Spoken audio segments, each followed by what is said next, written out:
Nah, untuk ciri-ciri dari stunting sendiri sudah disebutkan tadi, salah satunya pendek. Kemudian Kalau kita bicara penyebab itu ada penyebab langsung, ada penyebab tidak langsung. Jangan berarti asupan zat gizinya juga akan terganggu.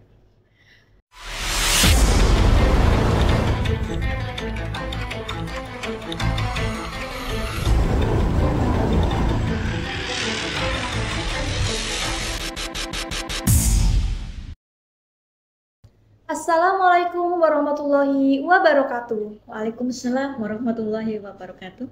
Selamat siang Sobat Pintar semua dan selamat datang di podcast kita kali ini yang mana merupakan podcast kedua yang diluncurkan oleh Badan Eksekutif Mahasiswa Fakultas Ilmu Keperawatan Unisula.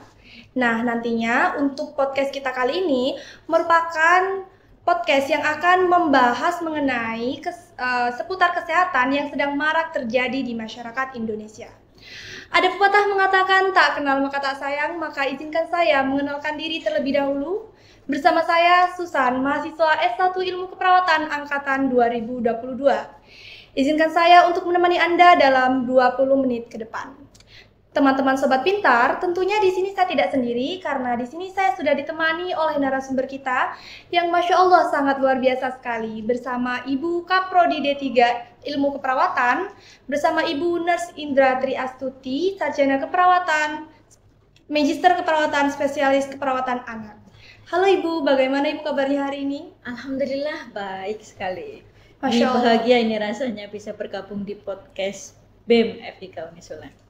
Masya Allah, luar biasa sekali. Dan untuk sobat pintar semua yang di rumah, semoga kita semua selalu berada dalam lindungan Allah Subhanahu wa Ta'ala. Nah, untuk selanjutnya saya langsung ke intinya saja. Seperti yang saya sampaikan tadi, bahwasanya pada podcast kita kali ini kita akan mengulik atau membahas seputar kesehatan yang sedang marak terjadi di masyarakat. Salah satunya yaitu stunting. Seperti yang kita ketahui, stunting itu merupakan gejala yang umumnya terjadi pada anak yang mana disebabkan oleh kurangnya asupan gizi sehingga anak pertumbuhannya tidak seperti anak pada usia lainnya. Menurut Ibu Indra, bagaimana tanggapannya mengenai istilah dari stunting itu sendiri? Stunting itu sudah banyak dipakai ya. Stunting itu biasanya orang mengatakan itu pendek, tapi tidak semua anak pendek itu stunting. Betul. Karena stunting itu sendiri adalah masalah gizi yang kronis, sehingga anak itu mengalami keterlambatan pertumbuhan, sehingga dia lebih pendek dibandingkan anak seusianya. Nah, untuk ciri-ciri dari stunting sendiri sudah disebutkan tadi, salah satunya pendek. Kemudian untuk selanjutnya, mungkin ciri-ciri selanjutnya seperti terlihat lebih loyo kah atau bagaimana? Oke. Nah, ini yang membedakan pendek dengan stunting, karena tidak semua anak pendek adalah anak yang stunting. Oh iya betul. Tapi kalau anak stunting, ada yang berbeda, di mana dia terlihat lebih muda dibandingkan usianya, tubuhnya lebih pendek, kemudian giginya tumbuh lebih lambat, pubertasnya juga lebih lambat. Kalau kita bicara terkait dengan kemampuan mengingat, ya, cara berpikir, kognitifnya, itu kemampuannya lebih rendah dibandingkan anak sehat pada umumnya. Nah, kalau pendek saja belum tentu stunting kalau tanda-tanda itu tidak terdapat pada anak tersebut. Nah, untuk ciri-ciri dari stunting itu sendiri salah satunya merupakan pendek. Nah, kemudian apakah penyebab dari stunting sendiri itu, Ibu? Apakah bisa penyebabnya bisa dari faktor orang tuanya yang kurang mengerti mengenai gizi atau bagaimana? Mungkin bisa dijelaskan. Kalau kita bicara penyebab itu ada penyebab langsung, ada penyebab tidak langsung. Penyebab langsung itu biasanya memang asupan gizinya yang kurang. Kemudian masalah kesehatan seperti penyakit yang diderita anak tersebut. Semakin sering dia sakit, pasti akan terpengaruh terhadap tumbuh kembangnya. Asupan gizi yang kurang dalam jangka waktu yang lama, karena namanya saja masalah gizi yang kronis, berarti terjadi dalam waktu yang lama. Nah, ini yang penyebab langsung. Kalau penyebab tidak langsungnya ada lingkungan, ada pelayanan kesehatan, ada faktor ekonomi orang tua, dan banyak hal.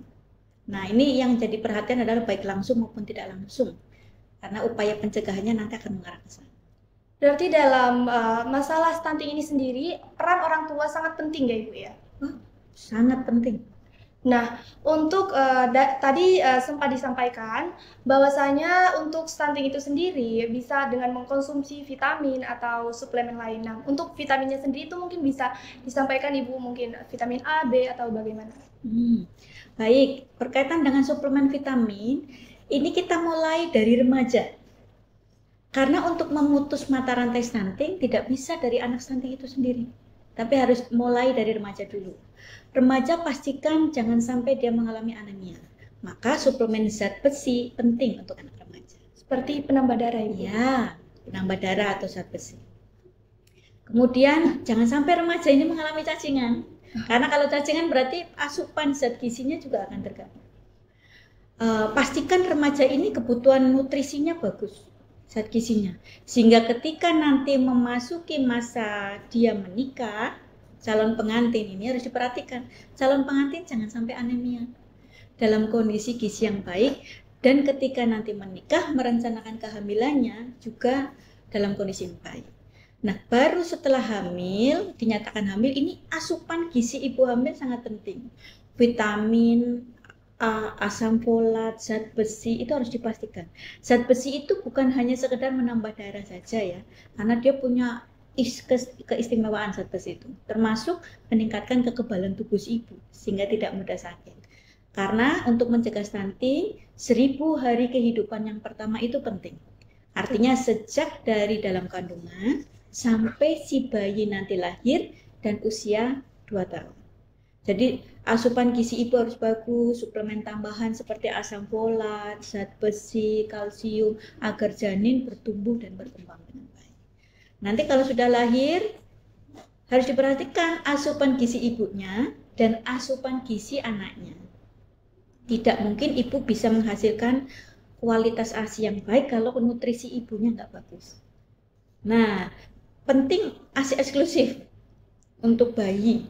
Karena dengan ASI eksklusif maka zat nutrisi yang untuk bayi akan bagus, kekebalan tubuh si bayi akan bagus sehingga tidak mudah terkena penyakit.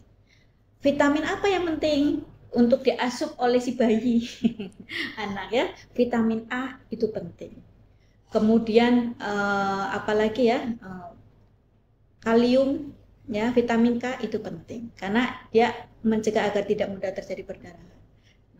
Suplemen-suplemen tambahan yang lain seperti taburia ya. Taburia itu tambahan multivitamin dan mineral yang dibutuhkan seperti zinc. Karena dengan zinc itu sistem pencernaannya terlindungi dengan baik, sehingga penyerapan makanannya baik, dia tidak mudah terkena penyakit terutama pada saluran pencernaan, sehingga harapannya masalah stunting yang diakibatkan oleh penyakit itu bisa kita cegah.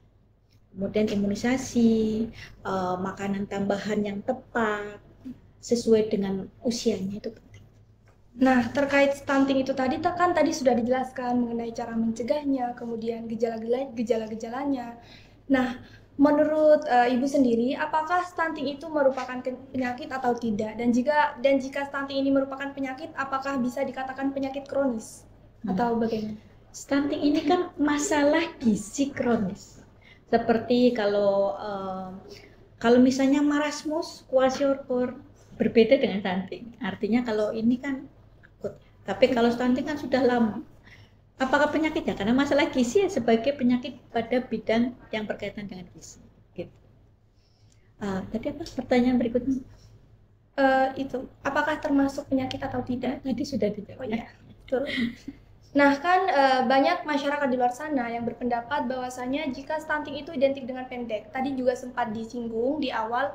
Jadi berarti orang stunting itu pasti pendek, tetapi orang pendek belum tentu stunting. Betul. Oh iya. Kalau orang stunting tumbuh kembangnya kan terganggu. Pasti dia lebih pendek dibandingkan usianya, anak seusianya. Tetapi belum tentu anak yang pendek itu stunting.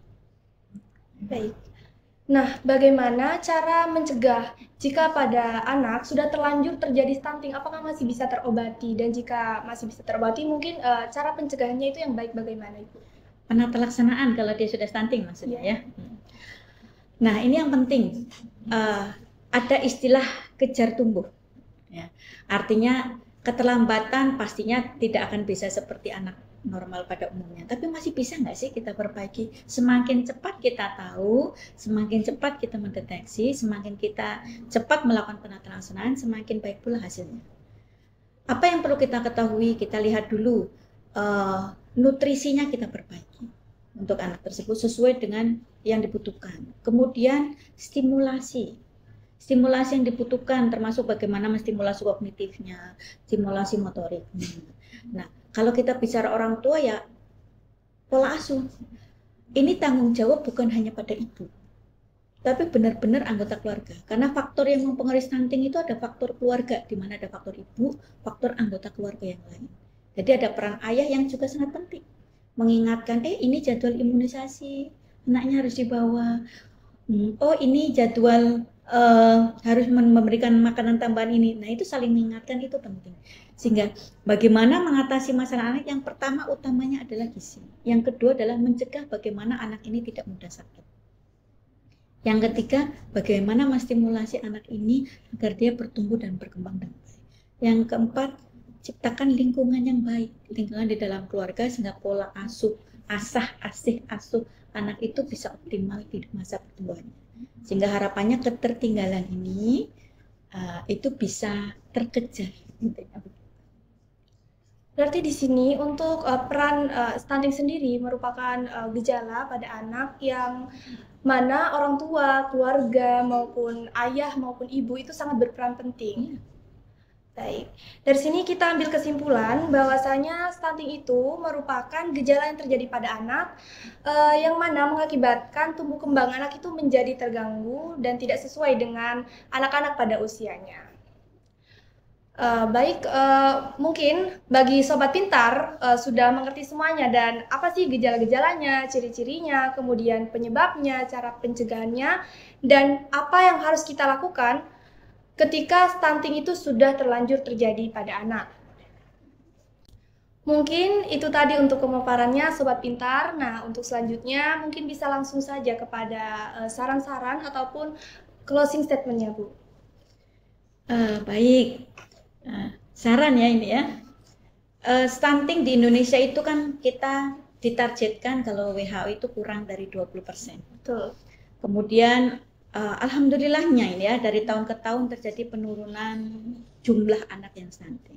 Tapi kita masih punya PR. Tahun 2024 itu kita harus mencapai target 14%. Itu bukan pekerjaan yang mudah. Kita sebagai orang, terutama yang berada di bidang kesehatan, penting untuk ikut berperan serta. Butuh kerjasama juga. Butuh kerjasama seluruh masyarakat. Apalagi BEM, remaja, ini penting untuk menggerakkan remaja agar bisa memutus mata rantai. Bagaimana melakukan pencegahan stunting mulai dari usia remaja, menyiapkan ketika menjadi calon pengantin, menyiapkan diri ketika akan menjadi seorang ibu, ya.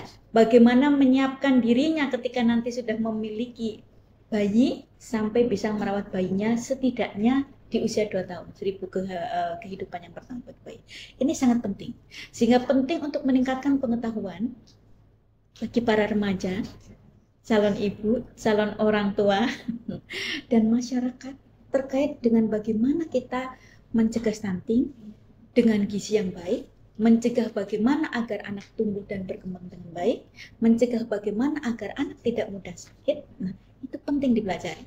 Nah, podcast ini luar biasa. Anak-anak BEM dengan menampilkan materi ini, saya sangat berharap masyarakat, halayak semuanya bisa mendengar, para remaja bisa mendengar, ibu-ibu, masyarakat pada umumnya bisa mendengar.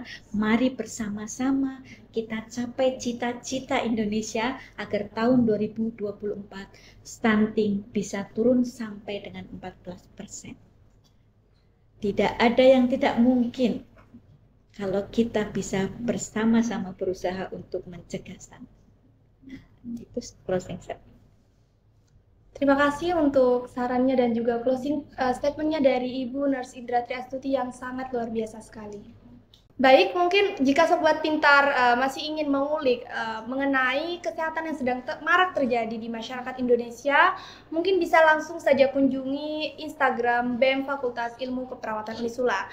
Bersama saya, Susan, mahasiswa S1 Ilmu Keperawatan, dan narasumber kita, Ibu Nurse Indra Triastuti, Sarjana Keperawatan, Magister Keperawatan, Spesialis Keperawatan Anak. Sampai jumpa. Wassalamualaikum warahmatullahi wabarakatuh. Waalaikumsalam.